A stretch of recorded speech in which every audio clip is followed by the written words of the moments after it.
It's time once again to take a look at the top 10 camera sales, this time for the last 2 weeks of July. Sony dominates the top 10, but Nikon takes back the #1 spot, leaving Canon and Panasonic struggling to show up in the top 10. So is your camera in the top 10? Stick around after this short break for all the details. But first, please do me a favor. Follow me on X, formerly known as Twitter. But most importantly, please subscribe to this channel. It doesn't cost you anything, it really helps this channel grow, and it keeps you up to date on the latest camera gear, news, and rumors. Yodobashi is the 4th largest camera retailer in Japan, and while they're a big local retailer, their sales figures don't always relate to European or American sales, both north and south. But as large chains like B&H or Adorama don't report their sales figure, let's check the pulse of the Japanese camera consumer. As I teased in the introduction, the Nikon Z8 is in the #1 spot. It's holding that spot. It held that spot quite a bit since, I guess, well, not really late May because it only started shipping around the 25th. But as we entered June, it nailed that #1 spot. Then it lost its position, went down to 3rd and 4th spot. And I think that's largely due to Nikon just having enough of the cameras available for sale. So it's once again on top. And Nikon is going to do quite well in the top 10 here. But now it's time to turn our attention to Sony. In the #2 spot and the #4 spot, we have 2 SKUs dedicated to the Sony a7 IV. This camera, since it was announced back in, what was it, December of 2021? December 2021. So here we are in August now, and this camera, at least from the Japanese market, has continually showed up in the top 3. Once in a while it gets pushed out of the top 3, shows in 4th place, but I've never seen another camera dominate as well as the Sony a7 IV has done. It sells for around $24.99, the same price as the Canon EOS R6 and the Canon EOS R6 Mark II. Doing really, really well. So in 2nd place, we have the body alone. In 4th place, we have the kit package. There is one thing maybe you can help me with.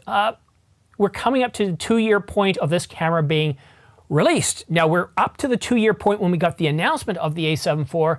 But yeah, we're coming up to 2 years. What camera is going to dislodge this from the top 3? The Sony a7 V when it comes out? Could it be a Canon? Could it be a Panasonic? I'm really surprised at how well this camera is doing.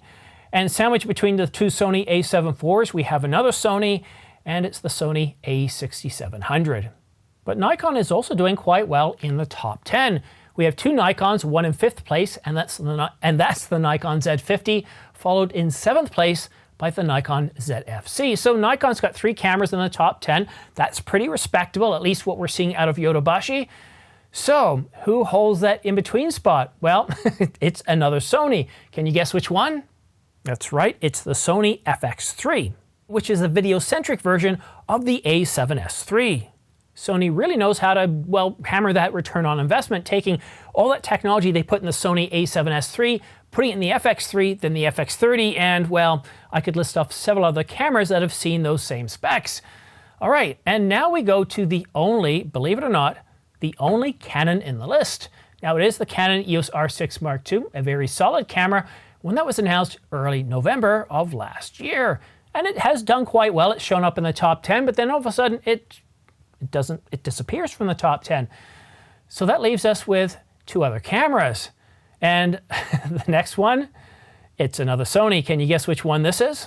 Announced at the exact same time as the Canon EOS R6 Mark II, just a few days before, we have the Sony a7 R5. The only camera that, in my opinion, does the best job of when it comes to pixel shift. Not only can it do quite well at somewhere around 200 or 240 megapixels per image, what's really unique about this camera that, well, I think Sony does better than anybody else is if you have moving objects within the frame, whether it be vehicles or people, wildlife, grass or leaves. I think it's got to be the best camera when it comes to pixel shift technology. And now for the number 10 position. We have the only Fujifilm in the top list. We don't have any Panasonic cameras. We don't have anything from OM Systems. We have the Fujifilm X-T5.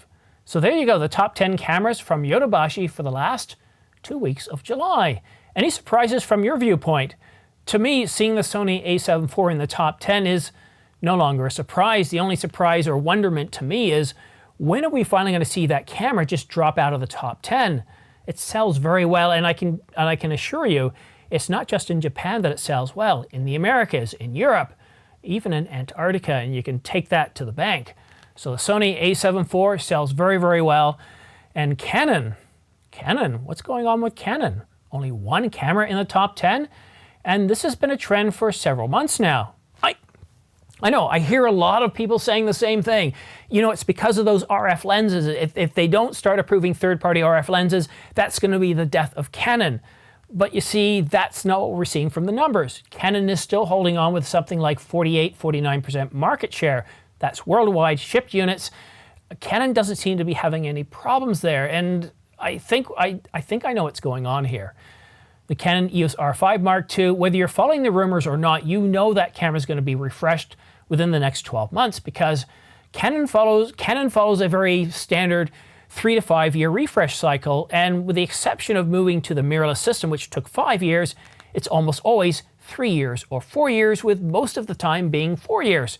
So everybody knows we're getting a refresh, so if you're not in the need of the Canon EOS R5 right now, and it's only $200 off, not the $850 off with a free battery grip that we saw for the better part of 2 months, well, what are you going to do? Well, you're probably just going to sit back, wait for it to go on sale, or wait to see what happens with the Canon EOS R5 Mark II. And then, of course, we got the Canon EOS R1. We're waiting on that. And people are also waiting to see what kind of RFS or RF entry-level, mid-level lenses are coming out for the R7, the R10, the R50, those entry to mid-level cameras where we don't have a whole lot when it comes to lenses. I'll admit this myself, and as Canon has stopped producing a lot of EF glass, like the L series, I wouldn't want to be buying a whole lot of lenses if this was my profession, because if something goes wrong, I need to be able to purchase another one. And when you're sourcing from the used market, you can't always guarantee quality. So I do think Canon's numbers are going to pick up, but I don't think that's going to happen until we start to get some more noise, until we start to move into the fall semester. So August here is just kind of like the teaser. It's like we went to see our favorite movie and we have to sit through 15 minutes of trailers. That's what August is, 15 minutes of trailers, lots of rumors, lots of information. I just published a story on Sunday about the Sony Alpha One II. It's supposed to be announced, if you can believe it. Well, go ahead and watch that video. I talk about that. We got the Nikon ZF. That's supposed to be announced this month, but the announcements don't really kick off until September, mid-September, right after everyone goes back to school, goes back to work. That's when things start to kick back in.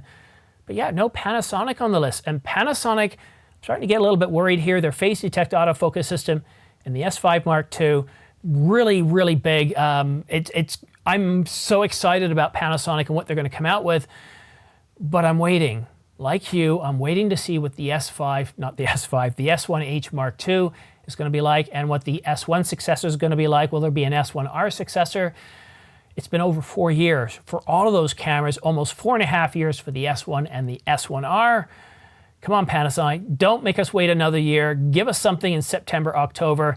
Give us what we're looking for, what we're excited about. And those cameras with a face detect autofocus system, but Sony, well, the A9 Mark III is supposed to be coming out this year. If you listen to Sony Alpha rumors, I've got sources telling me that the only big noticeable camera coming out from Sony this year, the high end, is the Alpha One II.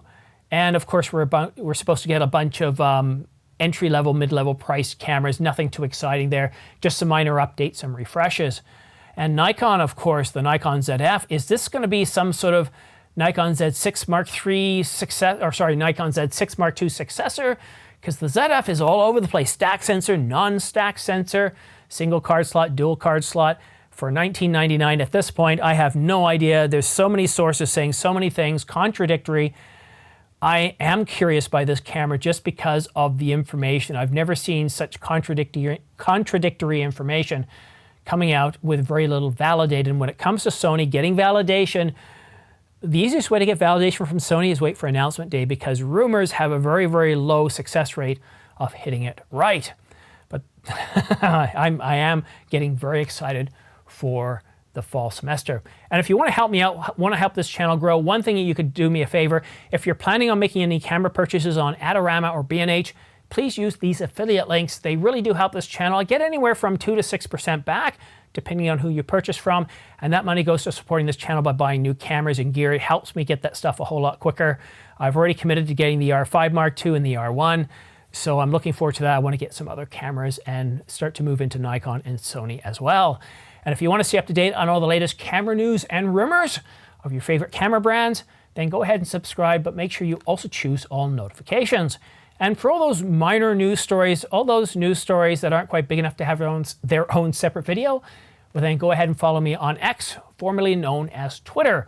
I also put out pricing information, and I expect some sales to come out as we move into September, October. Get ready for some big sales on existing cameras, as well as some amazing camera announcements. This year, more than any, I think is going to prove to be a very exciting time. Major refreshes from all the major camera companies all at the same time. So maybe SEPA numbers might show worldwide ship units to be improved.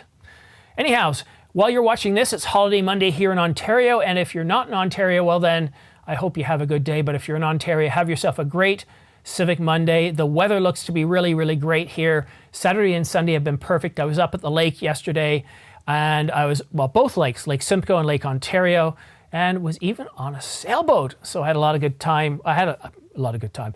I had a good time with my son, met some interesting people, another person with a Canon EOS R5 with a battery grip. We just started talking cameras almost the entire time on there, although I did have plenty of time to shoot a lot of B-roll. But that's it for now. Thank you so much for tuning in. We'll see you again soon. And don't forget to hit that subscribe button. Cheers.